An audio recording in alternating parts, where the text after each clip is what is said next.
ദിവ്യകാരുണ്യനാഥന്റെ കരം പിടിച്ച് യാത്രയാകുന്ന വൈദികർ. വിശുദ്ധ കുർബാനയുടെ ആർദ്രമായ ജീവിതാനുഭവങ്ങൾ.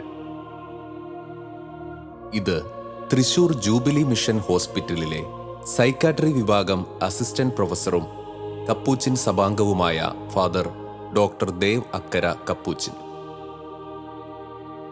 ദിവ്യകാരുണ്യ ഈശോ കരം പിടിച്ചു നയിക്കുന്ന അനുഭവങ്ങൾ ദേവച്ചൻ നമ്മോട് പങ്കുവയ്ക്കുന്നു. ദിവ്യകാരുണ്യ ഈശോയുടെ കൃപയും സമാധാനവും എല്ലാവർക്കും സ്നേഹപൂർവ്വം നേരുകയാണ്. ഞാൻ ഫാദർ ഡോക്ടർ ദേവ് അഗസ്റ്റിൻ അക്കര. ഞാൻ തൃശ്ശൂർ അതിരൂപത അംഗമാണ്.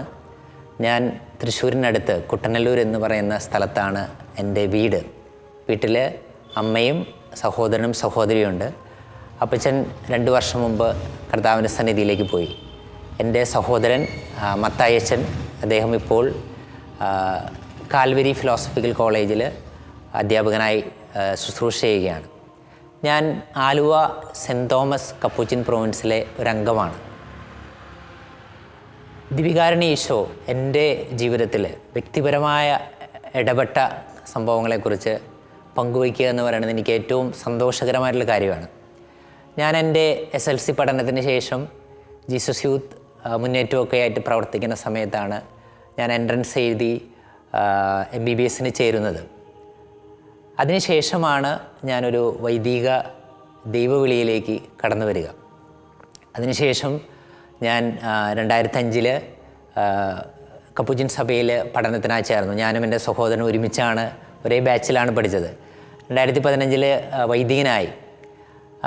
അതിനുശേഷം സഭ എന്നോട് ആവശ്യപ്പെട്ടതനുസരിച്ച് ഞാൻ മനഃശാസ്ത്രത്തിൽ ഉപരിപഠനം MD psychiatry Thiruvananthapuram government medical കോളേജിൽ നിന്ന് പൂർത്തീകരിച്ചു. അതിനുശേഷം കുറച്ച് സമയം തൃശ്ശൂർ ഗവൺമെൻറ് മെഡിക്കൽ കോളേജിൽ സേവനം ചെയ്തു. ഇപ്പോൾ തൃശ്ശൂർ അതിരൂപതയുടെ ജൂബിലി മിഷൻ മെഡിക്കൽ കോളേജിൽ മനോരോഗ വിഭാഗത്തിൽ അസിസ്റ്റൻറ്റ് പ്രൊഫസർ ഇൻ സൈക്കാട്രിയായി ജോലി ചെയ്യുകയാണ്. ദിവ്യകാരുണ്യ ഈശോ എന്നെ വഴി നടത്തിയ മനോഹരമായ ഒത്തിരി അനുഭവങ്ങൾ എനിക്ക് എൻ്റെ വ്യക്തിപരമായ ജീവിതത്തിലുണ്ട്. ഏറ്റവും സന്തോഷകരമായിട്ടുള്ള കാര്യമെന്ന് പറയുന്നത്, ഇന്ന് നിങ്ങളുടെ മുമ്പിൽ ഞാനായിരിക്കുമ്പോൾ എനിക്ക് ഏറ്റവും മധുരതരമായ ഓർമ്മകൾ നൽകിയ ഒരിടത്തിലിരുന്നാണ് ഞാൻ നിങ്ങളോട് സംസാരിക്കുന്നത്. തൃശ്ശൂരിലെ മരിയാപുരത്തെ മലബാർ മിഷണറി ബ്രദേഴ്സിൻ്റെ മിഷൻ ഹോം 1959 മുതൽ നിത്യാരാധന നടക്കുന്ന ഒരു ചാപ്പലിലിരുന്നാണ് ഞാൻ നിങ്ങളോട് ഈ ദിവ്യകാരുണ്യ സ്നേഹത്തെക്കുറിച്ച് പങ്കുവയ്ക്കുക. അതിനോടൊപ്പം തന്നെ എൻ്റെ വല്യപ്പനായിരുന്ന ഷെവലിയർ അഗസ്റ്റിൻ അപ്പാപ്പൻ്റെ സഹകരണത്തോടു കൂടി തന്നെയാണ് ഈ ഒരു സ്ഥാപനം, ഈ ഒരു ദിവ്യകാരുണ്യ ഇടം സ്ഥാപിക്കപ്പെടുക. അദ്ദേഹം ഒരു ദിവ്യകാരുണ്യ ഭക്തനായിരുന്നു. കൂനമാവിലും മറ്റു സ്ഥലങ്ങളിലും ഇങ്ങനൊരു ദിവ്യകാരുണ്യം, ഈശോയോട് സ്നേഹം വളർത്താനായി പരിശ്രമിച്ച ഒരാളാണ്. അതുകൊണ്ട് തന്നെ ഈ ഇടം എന്ന് പറയുന്നത് എൻ്റെ ഭവനത്തിന് ശേഷം ഞാൻ സെമിനാരിയിൽ ചേരുന്നതിന് മുമ്പ് ഏറ്റവും കൂടുതൽ സമയം സ്പെൻഡ് ചെയ്തിരിക്കുന്ന ഒരു സ്ഥലമാണ് ഈ നിത്യാരാധന സ്ഥലം. അതുകൊണ്ട് എനിക്ക് ഏറ്റവും ആദ്യമായി തന്നെ ഈ ദിവ്യകാരുണ്യത്തെക്കുറിച്ച് പറയുമ്പോൾ എനിക്ക് പറയാനുള്ള പ്രധാനപ്പെട്ട ഒരു കാര്യം, വിശുദ്ധ കുർബാന നമ്മുടെ ജീവിതത്തിൻ്റെ ഒരു ശീലമാകണമെന്നുള്ളതാണ്. ദിവ്യകാരുണ്യം ഒരു ശീലമാക്കുക എന്നുള്ളതാണ് ഏറ്റവും വ്യക്തിപരമായുള്ള എൻ്റെ ജീവിതാനുഭവത്തിൽ നിന്ന് പറയാനുള്ള കാര്യം. ഞാനത് പറയുമ്പോൾ പ്രത്യേകമായി എൻ്റെ മാതാപിതാക്കന്മാരെയും പാപ്പനാമാമനെയൊക്കെ ഓർക്കുകയാണ്. കാരണം ഇങ്ങനൊരു ശീലം എൻ്റെ ഉള്ളിൽ രൂപീകരിക്കപ്പെടാൻ അവർ എടുത്ത എഫേർട്ട് വളരെ വലുതാണ്. നമുക്കറിയാം, ഈ കുഞ്ഞുങ്ങളായിരിക്കുമ്പോൾ രാവിലെ തന്നെ കുർബാനയ്ക്ക് പോകാനൊക്കെ മടിയാണ്. സ്വാഭാവികമായി തന്നെ നമ്മളൊക്കെ ചില ഒഴിവും വേദനയൊക്കെ പറയുമ്പോൾ എന്നെ പ്രോത്സാഹിപ്പിക്കാൻ അവർ ചെയ്തിരുന്ന കുറേ കാര്യങ്ങളൊക്കെ ഓർക്കുമ്പോൾ എനിക്ക് ഏറ്റവും സന്തോഷകരം. കാരണം അന്നത്തെ കാലഘട്ടത്തിൽ ഞാൻ വയറുവേദനയാണ്, കുർബാനയ്ക്ക് പോകണില്ല എന്ന് പറയുമ്പോൾ സാരമില്ല, തലയിൽ കുരിശ് വരച്ച് ഒരു ഗ്ലാസ് പഞ്ചസാര വെള്ളം നൽകി ഒരു റസ്കൊക്കെ തന്ന് എന്നെ മോട്ടിവേറ്റ് ചെയ്യുന്ന എൻ്റെ അമ്മാമ്മയാണ് എനിക്ക് ഏറ്റവും സ്നേഹത്തോടെ ഓർക്കണം. കാരണം ഈ ഒരു ശീലം എൻ്റെ ജീവിതത്തിൻ്റെ ഭാഗമാണെന്ന് അവരാഗ്രഹിച്ചു എന്നുള്ളതാണ് ഏറ്റവും മനോഹരമായിട്ടുള്ള കാര്യം. അതുകൊണ്ട് തന്നെ ഇന്ന് ഏറ്റവും സന്തോഷകരമായിട്ടുള്ള കാര്യമെന്ന് പറയാനുള്ളത്, വളരെ കുറച്ച് കുർബാനകൾ മാത്രമേ എൻ്റെ ജീവിതത്തിൽ മിസ്സായിട്ടുള്ളൂ. അതെൻ്റെ വളരെ ക്രൂഷ്യലായിട്ടുള്ള ചില സന്ദർഭങ്ങളിൽ മാത്രം. ബാക്കിയെല്ലാം, ഈവൻ ഞങ്ങളുടെ ബാച്ചിൽ നിന്ന് പിക്നിക്ക് പോകുമ്പോഴും പോകുന്ന സ്ഥലത്ത് കുർബാന കാണാൻ എവിടെയാണ് പറ്റുക അവിടം വരെ നടന്നു പോയി കുർബാന കണ്ട് ബാച്ചിനോട് ചേർന്ന അനുഭവങ്ങളൊക്കെ ഉണ്ട്. അതുകൊണ്ട് ഈ ഒരു ശീലം എനിക്ക് നൽകിയ കൃപകളെക്കുറിച്ചാണ് ഒന്നാമതായി എനിക്ക് പങ്കുവയ്ക്കാനായിട്ട് പ്രധാനപ്പെട്ട ഒരു കാര്യം. അപ്പോൾ ഇതെൻ്റെ ഒരു ശീലമായതുകൊണ്ട് തന്നെ ഒന്നാമതായി എനിക്ക് പറയാനുള്ള കാര്യം, പലതരം തിന്മകളിൽ നിന്ന് ഒഴിഞ്ഞു മാറാൻ, തിന്മകളിൽ വീഴാതിരിക്കാൻ ഈ ഒരു ശീലം എന്നെ സഹായിച്ചിട്ടുണ്ടെന്നുള്ളതാണ്. കാരണം എല്ലാ ദിവസവും കുർബാനയ്ക്ക് പോകേണ്ടതാണ്, ഈശോയെ സ്വീകരിക്കേണ്ടതാണ്. അതിനാൽ തന്നെ നമ്മുടെ ജീവിതങ്ങളിലേക്ക് കടന്നു വരുന്ന പല തിന്മയുടെ സാഹചര്യങ്ങൾ, ഇതെല്ലാം സ്വാഭാവികമായി തന്നെ നമുക്ക് ഒഴിവാക്കാൻ, അതിൽ നിന്ന് മാറി നിൽക്കാൻ തന്നെ ഈ ഒരു ദിവ്യകാരുണ്യ ശീലം സഹായിക്കുന്നു എന്നുള്ളതാണ് പ്രധാനപ്പെട്ട ഒരു കാര്യം. അപ്പോൾ അതുകൊണ്ട് തന്നെ കൃപയിലായിരിക്കാൻ, ഈവൻ മനുഷ്യനാണ്, തെറ്റുപറ്റും, വീഴ്ചകൾ സംഭവിക്കും, നമ്മുടെ ചിന്തയിലും വാക്കിലും പ്രവൃത്തിയിലും ഒക്കെ പ്രശ്നങ്ങൾ പറ്റും. എന്നാൽ എനിക്ക് ഈശോയുടെ അടുത്ത് പോകേണ്ടതാണല്ലോ, നാളെ വീണ്ടും കുർബാനയിൽ സന്നിധിയിലാകേണ്ടതാണല്ലോ. അതുകൊണ്ട് തന്നെ കുമ്പസാരിക്കാനും, അടുക്കളയിൽ കുമ്പസാരിക്കാനും, അതുപോലെ തന്നെ വിശുദ്ധ കുർബാന സ്വീകരിക്കാനും ഉള്ളൊരു കൃപ അതിൻ്റെ ഭാഗമായി നമുക്ക് ലഭിക്കുന്നു എന്നുള്ളതാണ് ഏറ്റവും പ്രധാനപ്പെട്ട ഒരു കാര്യം. അത് ഇന്ന് ഈ നിമിഷം വരെ നിങ്ങളുടെ സന്നിധിയിലായിരിക്കുമ്പോൾ എനിക്ക് വ്യക്തിപരമായ അനുഭവത്തിൽ നിന്ന് പറയാൻ പറ്റും, ഈ ഒരു ശീലം പലതരം അപകടങ്ങളിൽ നിന്നും എന്നെ രക്ഷിച്ചിട്ടുണ്ട് എന്നുള്ളതാണ്. ഈ ഒരു അനുദിന ശീലം എന്നെ രക്ഷിച്ചിട്ടുണ്ട്. അതുകൊണ്ട് തന്നെ ഞാൻ കാണുന്ന ആളുകളോടൊക്കെ പറയാറുണ്ട്, ഇതൊരു ശീലമാക്കണമെന്ന് എപ്പോഴും ആളുകളോട് പങ്കുവയ്ക്കാറുണ്ട്. രണ്ടാമതായി ഈ ഒരു ശീലം എന്നെ സഹായിച്ചേക്കുന്ന ഒരു പ്രധാനപ്പെട്ട ഒരു കാര്യം, ഞാൻ നേരത്തെ പറഞ്ഞതുപോലെ ഞാൻ ഡോക്ടറായി ജോലി ചെയ്യുമ്പോൾ, ഒരു സൈക്കാട്രിസ്റ്റായിട്ട് ജോലി ചെയ്യുമ്പോൾ ജീവിതത്തിലെ പല കാര്യങ്ങളിലും ഒരു വ്യക്തതയോട് കൂടി തന്നെ മുന്നേറാൻ, നമുക്കറിയാം ഓരോ ദിവസവും നമ്മൾ ചെയ്യേണ്ട പല കാര്യങ്ങളുണ്ട്. പലതരം ഡിസ്റ്റർബൻസിലൂടെയൊക്കെ നമ്മൾ കടന്നു പോകുമ്പോഴും കൃത്യമായി കർത്താവിൻ്റെ ഒരു പരിപാലനം നമുക്ക് കാണാൻ സാധിക്കുന്നു എന്നുള്ളതാണ് ഈ ശീലത്തിലൂടെ ഞാൻ പഠിച്ചേക്കുന്ന പ്രധാനപ്പെട്ട ഒരു കാര്യം. യെശയ്യായുടെ പുസ്തകത്തിൽ നമ്മൾ 30:21 വായിക്കുന്നത് പോലെ, ഏതാണ് വഴിയെന്ന് തിരഞ്ഞെടുക്കേണ്ടത്, ഇടത്തോട്ടാണോ വലത്തോട്ടാണോ തിരിയേണ്ടതെന്ന് ശങ്കിച്ച് നിൽക്കുമ്പോൾ നിൻ്റെ കാതുകൾക്ക് പുറകിൽ നിന്നൊരു ശബ്ദം കേൾക്കും, ഇതാണ് വഴി, ഇതിലേ പോവുക എന്നുള്ളത്. എനിക്ക് ഏറ്റവും തീർച്ചയായും പറയാൻ പറ്റും, ഈ ഒരു ശീലം അനുദിനമായ ഓരോ കാര്യങ്ങളിലും കൃത്യമായ ഒരു ചുവടുവെപ്പ് വയ്ക്കാൻ, അടുത്ത ചുവടുവെപ്പ് എന്താണ് വെക്കേണ്ടതെന്ന് പറയാൻ കൃത്യമായും ഈ ഒരു ശീലം എന്നെ സഹായിച്ചിട്ടുണ്ട് എന്നുള്ളതാണ് പ്രധാനപ്പെട്ട ഒരു കാര്യം. അപ്പോൾ ഇത് ഒരു ശീലമാക്കിയത് കൊണ്ട് തന്നെ എനിക്ക് തോന്നിയിട്ടുള്ളൊരു കാര്യം, എൻ്റെ കുറേ ഫ്രസ്ട്രേഷൻസ്, അസ്വസ്ഥതകൾ എല്ലാം കർത്താവ് എടുത്തു മാറ്റുന്ന ഒരു അനുഭവം എനിക്കുണ്ടായിട്ടുണ്ട്. നമ്മൾ അറിയാം, എല്ലാ ദിവസവും നമ്മൾ അനുദിന പല കാര്യങ്ങൾ വ്യാപരിക്കുമ്പോൾ നമ്മുടെ ശരീരത്തിൽ പല പൊടിയും ചെളിയൊക്കെ വന്നു കൂടുന്നുണ്ട്. അതുകൊണ്ട് കുളി നമ്മുടെ ഒരു ശീലമാണ്, വൃത്തിയാക്കുന്നതിന് പോലെ തന്നെ.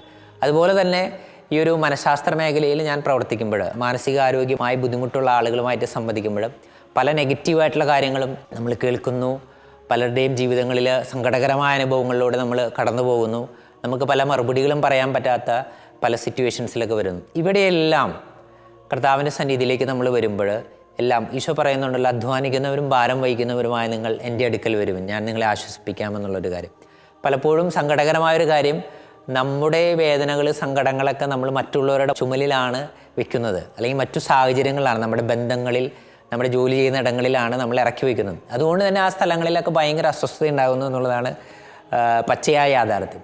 അതുകൊണ്ട് എനിക്ക് പറയാൻ പറ്റും, ഈ ഒരു ശീലമുള്ളത് കൊണ്ട് എന്നെ ചീത്ത പറഞ്ഞ ആളുകളുണ്ട്, ഞാൻ ഇഷ്ടപ്പെട്ടത് ചെയ്യാത്ത ആളുകളുണ്ട്, ഞാൻ ഇഷ്ടപ്പെട്ടത് നേരെ വിപരീതമായി ചെയ്ത സന്ദർഭങ്ങളൊക്കെ ഉണ്ട്. ഈ സാഹചര്യങ്ങളിലൊക്കെ എൻ്റെ അസ്വസ്ഥതകളെല്ലാം ഞാൻ ഇറക്കി വെച്ചിരിക്കുന്നത് ഇവിടെ തന്നെയാണ്. അതുകൊണ്ട് തന്നെ നമ്മൾ പറയുന്നത് പോലെ ഒരു പുതിയ മനുഷ്യനായി ഇവിടെ നിന്ന് എഴുന്നേറ്റ് പോകുമ്പോൾ ഇവിടെ കടന്നു വരുന്ന ഞാനല്ല പുറത്തേക്ക് പോകുന്നത്. ചിലപ്പോഴൊക്കെ എനിക്ക് തോന്നിയിട്ടുണ്ട്, ഞാൻ ഇവിടെ ഒരു ശീലം തുടങ്ങുന്നതിന് എനിക്ക് കൃത്യമായിട്ട് ഓർക്കാം, ഞാൻ എൻ്റെ വീട്ടിലിരുന്ന് പഠിക്കുന്ന സമയത്തിന് പകരം ഉറങ്ങാതിരിക്കാൻ വേണ്ടി എൻ്റെ അമ്മയാണ് എന്നെ ഇവിടേക്കൊക്കെ കൊണ്ടുവരുന്നത്. ആദ്യം തുടക്കത്തിൽ തന്നെ, നീ കുറച്ച് നേരം അവിടെ പോയിരിക്കും, സമാധാനമായിട്ടിരിക്കും. പലപ്പോഴും ഞാൻ അവിടെ വന്നിരുന്ന് ഉറങ്ങിയിട്ടൊക്കെയുണ്ട്. പക്ഷേ ഈ ഉറക്കത്തിൽ പോലും കർത്താവിൻ്റെ ഭക്തർ ഉറങ്ങുമ്പോൾ കർത്താവ് അവന് ഇഷ്ടപ്പെട്ടത് നൽകുന്നതെന്ന് പറയുന്ന പല അനുഭവങ്ങളും എനിക്കുണ്ടായിട്ടുണ്ട്. പഠിക്കാനുള്ള ചില സിറ്റുവേഷൻസിലൊക്കെ നമുക്ക് സങ്കടങ്ങളും വിഷമങ്ങളും സാധിക്കില്ല എന്നൊക്കെ തോന്നുന്ന സമയത്ത് കർത്താവിൻ്റെ സന്നിധിയിൽ വന്നിരുന്ന അനുഭവങ്ങളിൽ ഈ ശീലം എന്നെ പുതിയ ഊർജത്തോടെ ഇവിടുന്ന് കടന്നു പോകാൻ ഇടവരുത്തിയിട്ടുണ്ട്. അതുകൊണ്ട് തന്നെ ഈ ദിവ്യകാരുണ്യ ശീലം നമ്മുടെ ഈ പുതിയ തലമുറയിൽ രൂപപ്പെടുക എന്നുള്ളതാണ് ഏറ്റവും പ്രധാനപ്പെട്ട ഒരു കാര്യം. ആ ഒരു കൃപ, ആ ഒരു നല്ല ഒരു ശീലം അടുത്ത തലമുറയ്ക്ക് രൂപീകരിക്കാൻ ഇന്നത്തെ മാതാപിതാക്കന്മാർക്കും സമൂഹത്തിനും ഇടയാകട്ടെ എന്നാണ് എൻ്റെ ഏറ്റവും വലിയ പ്രാർത്ഥന.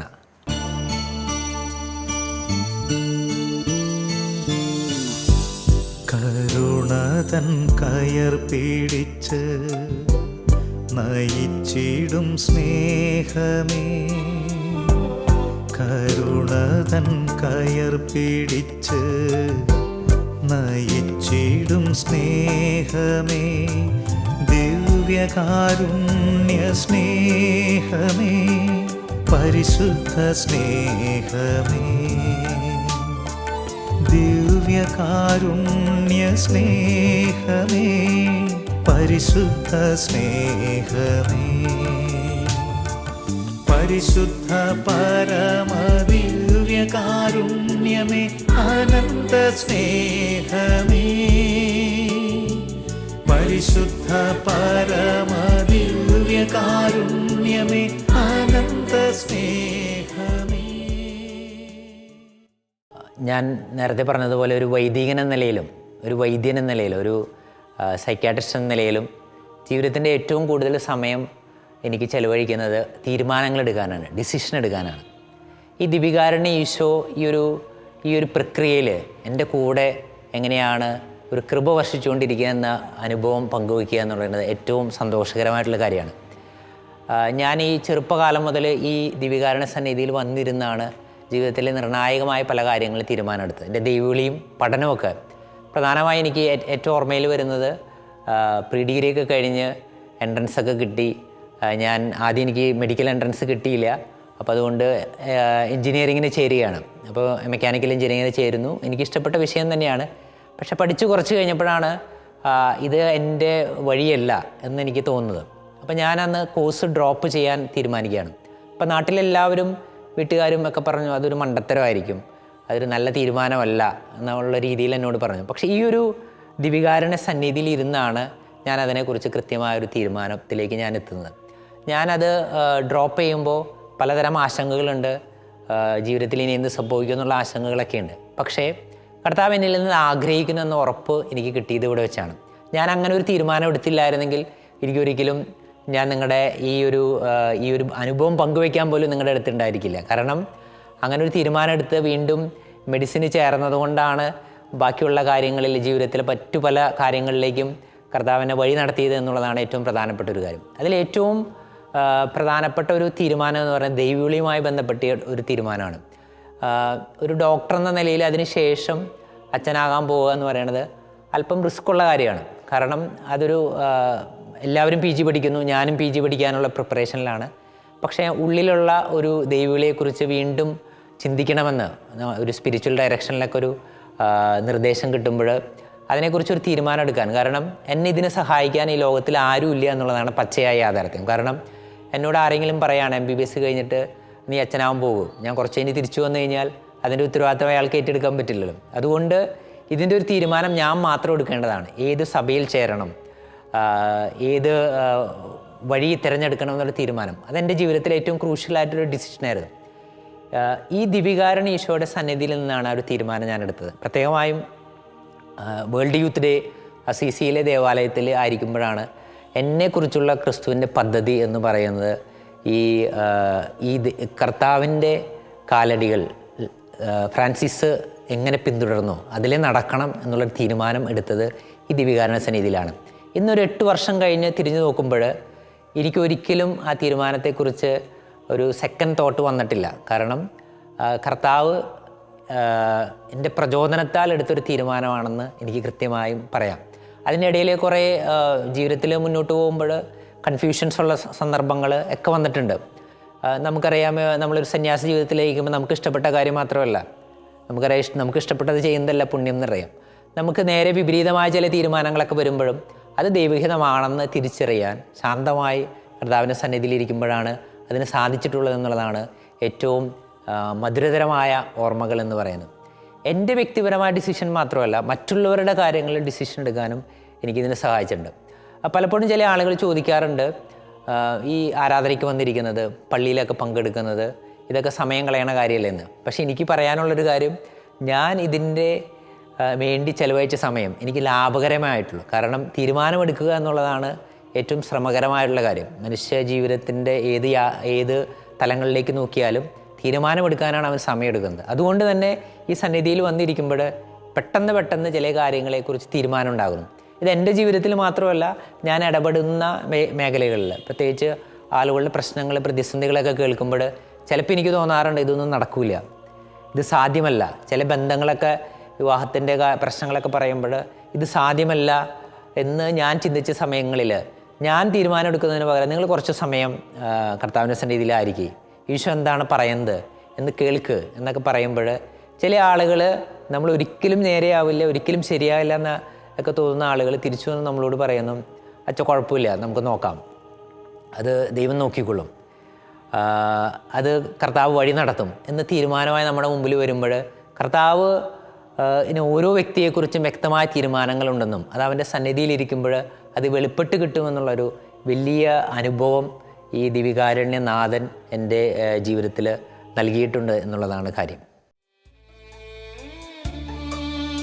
ആത്മീയ ജീവന്റെ അപ്പമായി നിത്യമാം ജീവന്റെ ഭോജ്യമായി ആഗതനാകുന്നു യേശുനാഥൻ, ദിവ്യകാരുണ്യ സ്വരൂപനായി ആരാധിക്കാം, പാട്ടുപാടാം, ആ തിരുനാമത്തെ പാടി വാഴ്ത്താം, ആനന്ദ കീർത്തനം പാടി നിത്യം ആരാധനാ സ്തുതി സ്തോത്രമേകാം.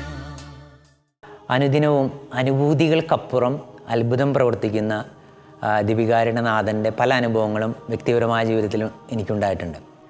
എന്നും ദിവ്യബലി അർപ്പിക്കുമ്പോൾ പ്രത്യേകിച്ച് അനുഭൂതിയൊന്നുമില്ല എന്ന് പറയുന്ന കുറേ ആളുകളുണ്ട്. എനിക്കും വ്യക്തിപരമായ ജീവിതത്തിൽ ചില ദിവ്യബലികളൊക്കെ വളരെ ഡ്രൈ ആയി തോന്നിയിട്ടുണ്ട്. പക്ഷെ എനിക്ക് മനസ്സിലായിട്ടുള്ളൊരു കാര്യം, ഒരു ബലിയർപ്പിക്കുന്ന വൈദികനിലൂടെ കർത്താവ് ചെയ്യുന്ന വലിയ അത്ഭുതങ്ങളാണ്.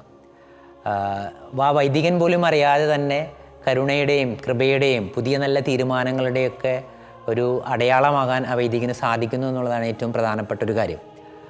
കുറേ നാളുകൾക്ക് മുമ്പ് എൻ്റെ പഠന സമയത്ത് തിരുവനന്തപുരത്തായിരിക്കുന്ന സമയത്ത് ഒരു ദിവ്യബലി കഴിഞ്ഞതിന് ശേഷം ഞാനന്ന് വളരെ ടയേർഡാണ്.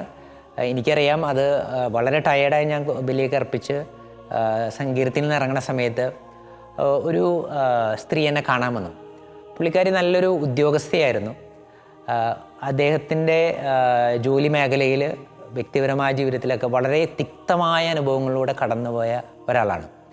അദ്ദേഹം എന്നോട് പറഞ്ഞു, അച്ഛൻ്റെ ഈ ദിവ്യബലിയിൽ ഞാൻ പങ്കെടുത്തില്ലായിരുന്നെങ്കിൽ, അച്ഛനെ എനിക്ക് വ്യക്തിപരമായിട്ടൊന്നും അറിയില്ല, പക്ഷേ ഈ ദിവ്യബലിയിൽ ഞാൻ പങ്കെടുത്തില്ലായിരുന്നെങ്കിൽ എൻ്റെ ജീവിതത്തിൽ വലിയൊരു അപകടം സംഭവിച്ചേനെ. അപ്പോൾ ഞാൻ ചോദിച്ചു എന്താണ് കാര്യമെന്ന് അറിയാനായി കൗതുകത്തോടെ അദ്ദേഹത്തോട് ചോദിക്കുകയാണ്. അപ്പോഴാണ് ആ സ്ത്രീ എന്നോട് പറയുന്നത്, ഈ തിക്തമായ ഈ അനുഭവങ്ങളെല്ലാം പബ്ലിക്കായി വിളിച്ചു പറയാൻ അദ്ദേഹം തീരുമാനിക്കുകയാണ്. കാരണം അതൊരു പുസ്തകമാക്കണം, സോഷ്യൽ മീഡിയയിൽ എഴുതണം എന്നൊക്കെ തീരുമാനിച്ച് അതിൻ്റെ മാറ്ററൊക്കെ റെഡിയാക്കി വെച്ച് എന്നിട്ടാണ് അദ്ദേഹം ഈ ദിവ്യബലിയിൽ പങ്കെടുക്കുന്നത്. ഇവിടെയാണ് എനിക്ക് പറയാനുള്ളത്, ഈ വചനവിരുന്നിലൂടെയും കർത്താവ് സംസാരിക്കുന്നു എന്നുള്ളത്. അന്ന് വചനം പങ്കുവയ്ക്കുന്നതിനിടയിൽ ഞാനിങ്ങനെ പറഞ്ഞു, എല്ലാ സത്യവും എല്ലാവരോടും വിളിച്ചു പറയാനുള്ളതല്ല, ചിലതെല്ലാം നമ്മുടെ നെഞ്ചോട് ചേർത്ത് വെക്കേണ്ടത് തന്നെയാണ്, രഹസ്യമായി കല്ലറയിലേക്ക് പ്രവേശിക്കേണ്ട കാര്യങ്ങളാണ്, കർത്താവ് ചിലത് അങ്ങനെ തന്നെയാണ് ആഗ്രഹിക്കുന്നത് എന്ന് ഞാൻ പറയുകയാണ്. അത് ഞാൻ മുൻപ് ഒരുങ്ങി പറഞ്ഞതൊന്നുമല്ല, ആ സമയത്ത് എനിക്കൊരു പ്രചോദനം വന്നു, ഞാനത് പറഞ്ഞു.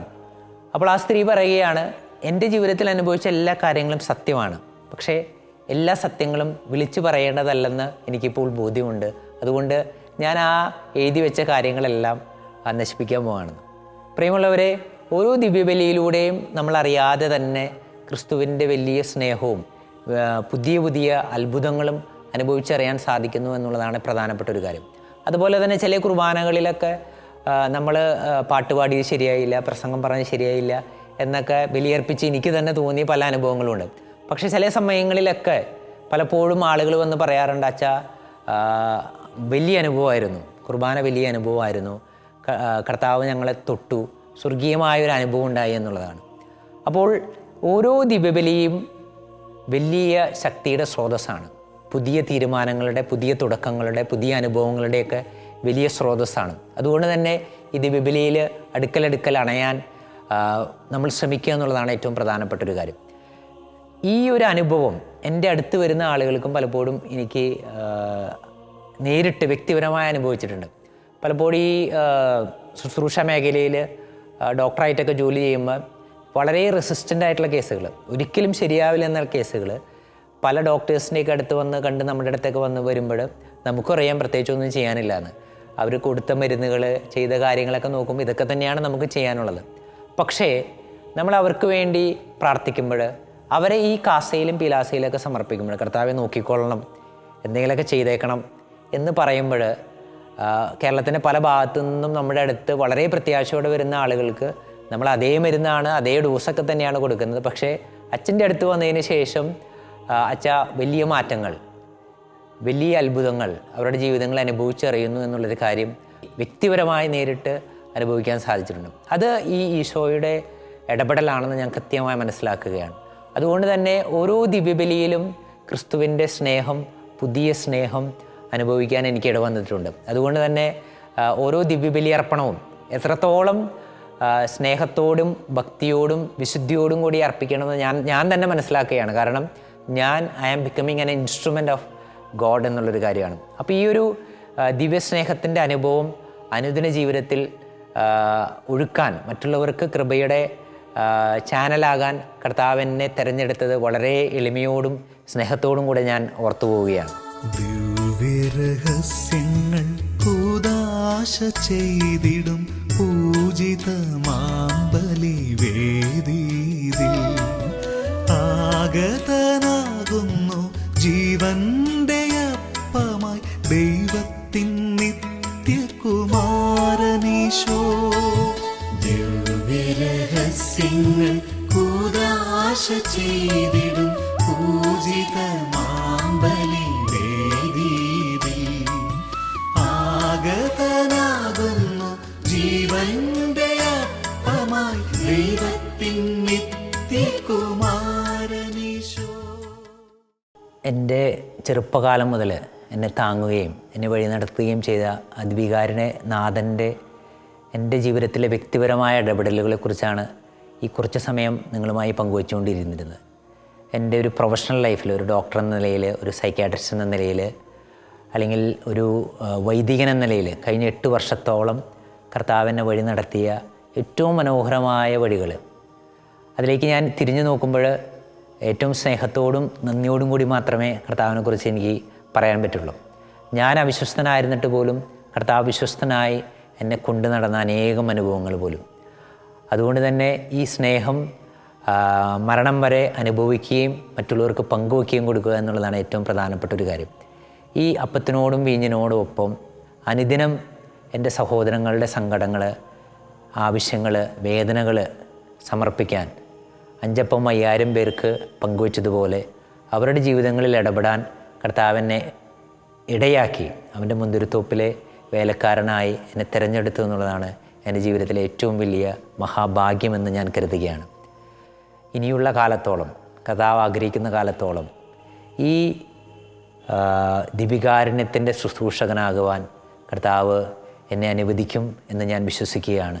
കർത്താവിൻ്റെ കൃപ എൻ്റെ കൂടെ ഉണ്ടായിരിക്കണം എന്ന് ഞാൻ ആഗ്രഹിക്കുകയും പ്രാർത്ഥിക്കുകയും ചെയ്യുകയാണ്.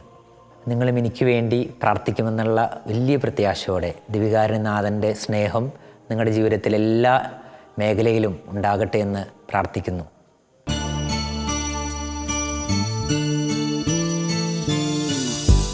കരുണതൻ കയർ പിടിച്ച് നയിച്ചിടും സ്നേഹമേ, കരുണതൻ കയർ പിടിച്ച് നയിച്ചിടും സ്നേഹമേ, ദിവ്യകാരുണ്യ സ്നേഹമേ, പരിശുദ്ധ സ്നേഹമേ,